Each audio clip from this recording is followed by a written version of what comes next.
Rising tensions. Carl Niehaus takes legal action against Johan Koekemoer over alleged death threats. In a recent escalation of racial and political tension, Economic Freedom Fighters, EFF, Member of Parliament Carl Niehaus, has taken decisive action by opening a police case against Johan Koekemoer, a leader of the controversial right-wing group Delta. This legal action was provoked by a series of alleged death threats directed at Niehaus, which were prominently displayed on Koekemoer's social media. These threats, according to Niehaus, emerged from a disturbing call on Koekemoer's Facebook page advocating for Niehaus's assassination due to his and the EFF's stance on issues impacting white South Africans, particularly farmers. This Facebook post quickly garnered significant attention, evidently striking a chord with some, as over 500 individuals reportedly echoed the violent sentiment. Addressing the media, Niehaus expressed his resolve, stating that the threats only strengthen his determination to fight against what he described as Boer Afrikaner racists. He openly challenges the rhetoric pushed by groups like Delta, pledging to neither be threatened nor intimidated by their actions.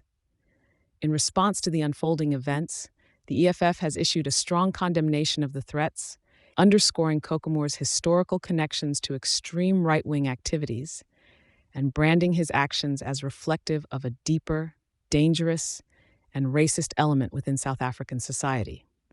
The EFF statement emphasized the urgent need for the authorities to handle such threats with the gravity they deserve, criticizing the propagation of violent and racist ideologies.